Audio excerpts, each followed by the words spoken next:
हिंदू राष्ट्र काहे का हिंदू राष्ट्र? एक हिंदू गांव बनाकर दिखा दो। तो जातिवाद का कचरा ब्राह्मणों ने फैलाया है। जातिवाद का पूरा तितंबा नौटंकी सब ब्राह्मणों का किया धरा है। अगर ताड़ना मतलब शिक्षा देना है तो आप बकरी और सुअर भी एमबीए करेगा, ढोल को ग्रेजुएशन की डिग्री देंगे आप। मोहन भागवत अघोषित रूप से राष्ट्रपिता है ब्राह्मणों के।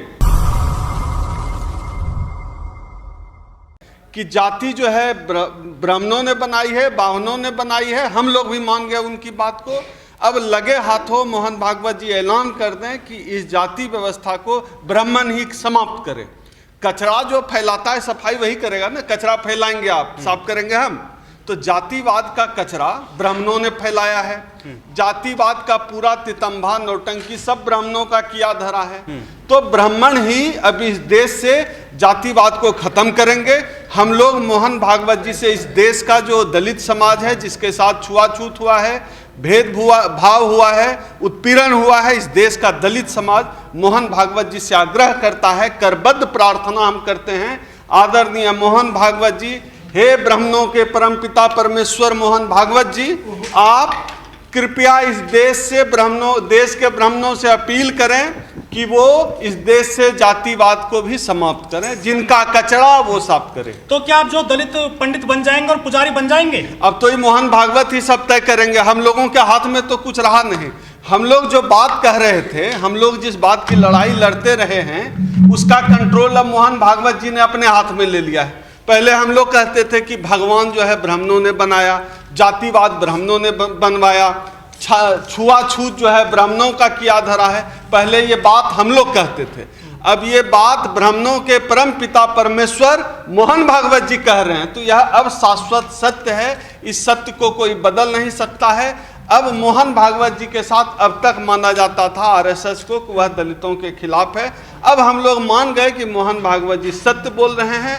भविष्य में भी जितने भी जातिवाद से जुड़े मामले होंगे, सबकी जिम्मेदारी मोहन भागवत जी की होगी। मोहन भागवत जी अब जातिवाद समाप्त करने का 2023 में अभियान ठान लें, ब्राह्मणों को कह दें सब झाड़ू लेकर निकल जाओ, जातिवाद नाश कर दो। 2023 कारण क्या लगता है आपको ये बदलाव? देखिए, सच्चाई तो ये है कि इसके पीछे कारण ये है कि यह जो 2024 का चुनाव का डर है ना, ये बोल रहा है, मोहन भागवत नहीं बोल रहे हैं भैया, ये उनका डर बोल रहा है। उनको पता है कि पहले शेड्यूल कास्ट समाज तो पहले से अवेयर था, अब जो है ओबीसी भी जागृत हो गया है। तो इसका असर तो दिखेगा ना। खास तौर पे रामचरितमानस में जो फैली हुई गंदगी है, उसको लेकर जितनी बातें देश भर में हुई, तो उससे ओबीसी समाज पता चल गया।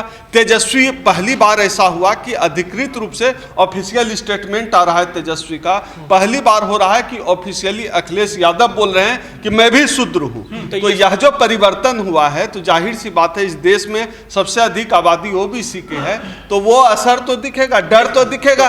कहीं ये चुनाव में वोट में कन्वर्ट हो गया तो फिर इस मनुवादियों को तो अपना झोला डंडा समेटना आप कह रहे हैं कि रामचरितमानस में जो गंदगी है, वो रामचरितमानस हिंदू के घर घर में पढ़ा जाता है, आप गंदगी बोल रहे हैं उसके लिए?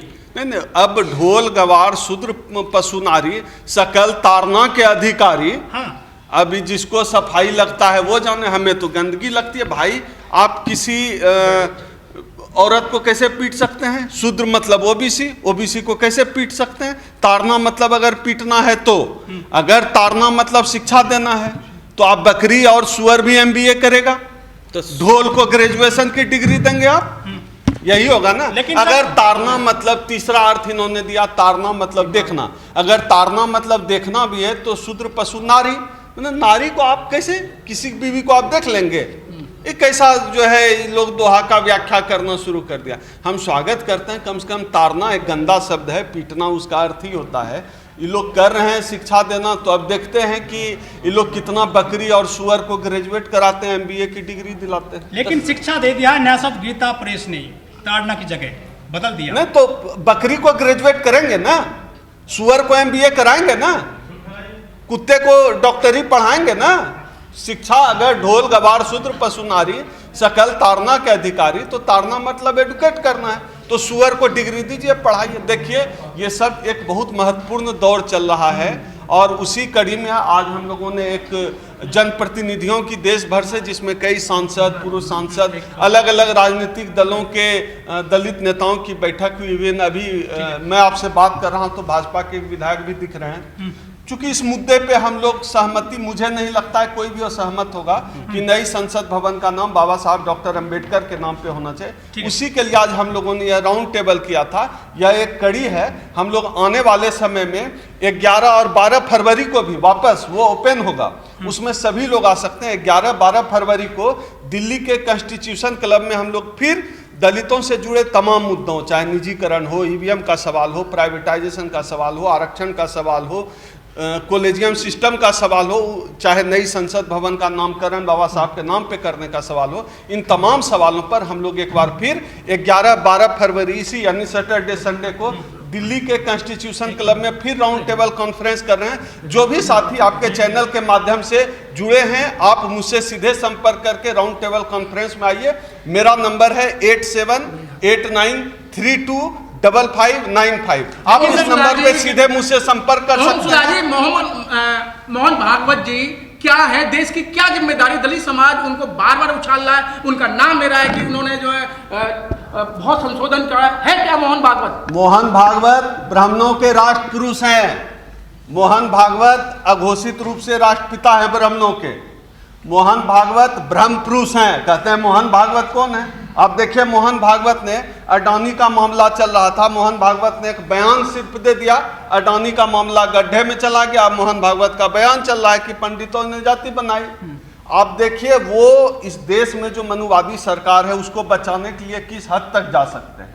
अब जो है मोहन भागवत ब्राह्मणों के खिलाफ बोल ले रहे हैं। ये हमारे समाज के लोगों को, इस देश के SC ST OBC समाज के लोगों को भी यह बात ठीक तरह से सीख लेनी चाहिए। ब्राह्मणों से इतना तो सीखना ही चाहिए। वो लोग सत्ता में आने के लिए, सत्ता में बने रहने के लिए, उनके जो कोर वोटर हैं, उनके जो कोर चाहने वाले हैं, उनकी जो कोर पावर है RSS, वो ब्राह्मणों के खिलाफ जो है बोल दे रहे हैं चुनाव। लेकिन क्या यही कारण है कि सर जो शूद्रवाद के खिलाफ डैमेज को कंट्रोल करने के लिए ये बयान नहीं? बिल्कुल उसी के लिए आया ही है। तो बड़ा डैमेज हो है। ये क्या है ना कि हिंदू मुस्लिम पर चुनाव लड़ेंगे। 24 में इनकी तैयारी है कि ये राम मंदिर बनाएंगे और पूरा टीवी में भव्य राम मंदिर, मोदी को बता देंगे कि ये राम का 20वां अवतार है, महापुरुष है। ये सब करके नाटक करेंगे। लेकिन अगर ये बैकवर्ड वर्सेस फॉरवर्ड की लड़ाई हो गई जो 1993 में हुई थी, अगर वो लड़ाई आज फिर बहस आ गई तो बीजेपी को अपना बोरिया बिस्तर समेट लेना होगा। लेकिन इस वजह से डरे। केशव प्रसाद मौर्य ने बोला कि पंडित कोई भी हो सकता है, किसी भी जात में हो सकता है, वो भी जो है डैमेज कंट्रोल कर रहे हैं। नहीं, पहले केशव प्रसाद मौर्य की बात हम लोग तब मानेंगे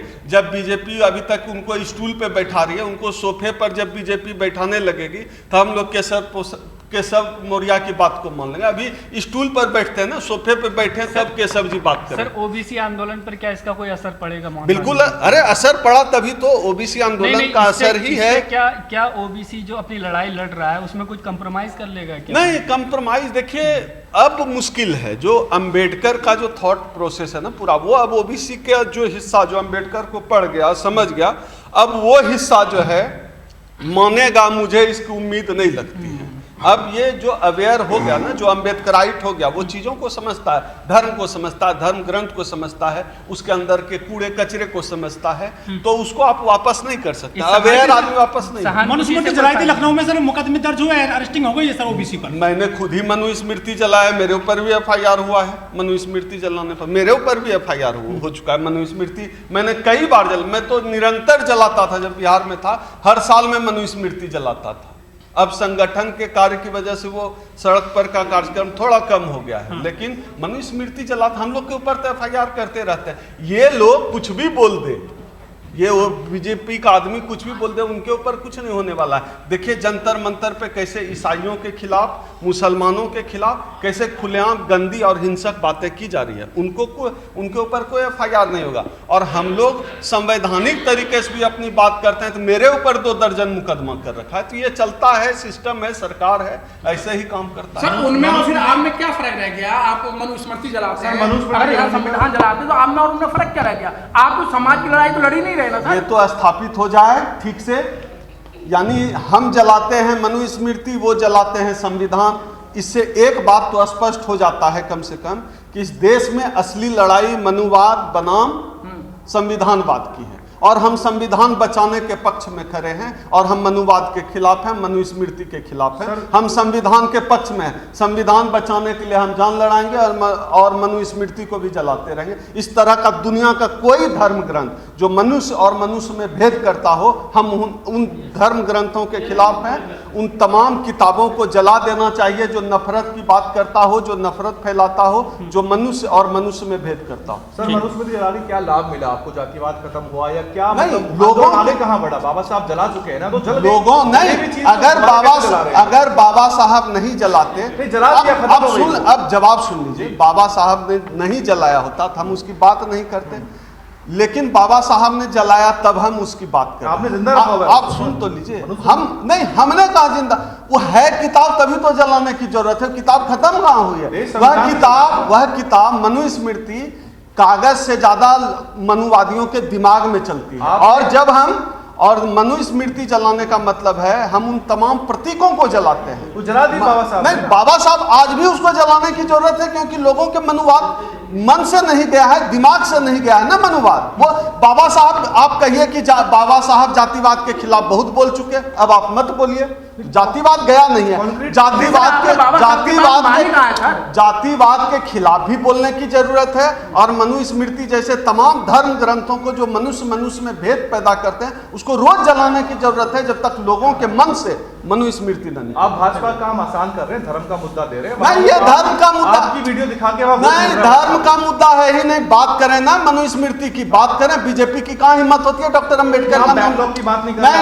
नहीं, किसने कहा? उत्पीड़न की बात नहीं कर भाई साहब, आपको किसने कहा बैकलॉग आरक्षण की बात नहीं कर रहे? किसने कहा? अभी तो हम 11-12 फरवरी को हम जो राउंड टेबल कॉन्फ्रेंस कर रहे हैं उसमें हमारा की मुद्दा ही पहला मुद्दा है आरक्षण, और आरक्षण की लड़ाई, निजीकरण के खिलाफ लड़ाई हमारे संगठन परिसंघ से ज्यादा किसने लड़ी है? अभी 11-12 फरवरी को भी सबको बुला रहे हैं, आरक्षण वाले मुद्दे पर हम वो कर रहे हैं। किसी हम रामचरितमानस और भगवत गीता पर हमारा नहीं है कार्यक्रम। तो आम जनता क्यों नहीं रही है? हिंदू राष्ट्र जनता क्यों नहीं? हिंदू राष्ट्र काहे का हिंदू राष्ट्र? एक हिंदू गांव बनाकर दिखा दो जिसमें कि कोई सिर्फ ब्राह्मण होगा, कोई हिंदू गांव बनाकर दिखा दो जिसमें कोई जो है शूद्र नहीं होगा, कोई यादव नहीं होगा, कोई री कुर्मी कुशवाहा कोई नहीं होगा, सब हिंदू है। मोहन भागवत की औकात है हिंदू गांव बनाने की, तो चले हैं हिंदू राष्ट्र बनाने। सब लोगों को अब गधा बनाना छोड़ देना चाहिए। हिंदू राष्ट्र कौन हिंदू है? तो अखिलेश यादव तो बोल रहे हैं कि हम शूद्र हैं, तो फिर हिंदू क्या होता है? कोई हिंदू नहीं है इस देश में, कोई ब्राह्मण है, और ये हिंदू धर्म जो कहते हैं वो ब्राह्मण धर्म है। कोई हिंदू धर्म नहीं है, कोई इस देश में हिंदू नहीं है, सब जाति में बटे हुए लोग हैं, सभी जातियों के लोग। कोई यादव है, कोई ब्राह्मण है, कोई ठाकुर। हिंदू कौन है यार? क्या नाटक है? अब वो जमाना गया जब आप कुछ भी बोल देते थे चल जाता था, रामचरित जैसी मानस जैसी किताबें लिख देते थे, मनुस्मृति जैसी किताबें लिख देते थे, चल जाता था। अब नहीं चलेगा, अब जला देंगे सब। योगी जी तो जो भी हमको छोटा बताएगा हम उन तमाम किताबों को जला देंगे। आप हमारे अंदर जो गुस्सा है उसको आप नहीं समझ सकते, वो लोग नहीं समझ सकते जिन्होंने भेदभाव को झेला। हमने भेदभाव को झेला। तोड़ने की बात करते हैं सर, हिंदू धर्म को तोड़ने की बात करते हैं आप। अगर संविधान की बात करना, लोकतंत्र की बात करना, हिंदू धर्म को तोड़ना है तो हम तोड़ने के लिए तैयार हैं। धन्यवाद।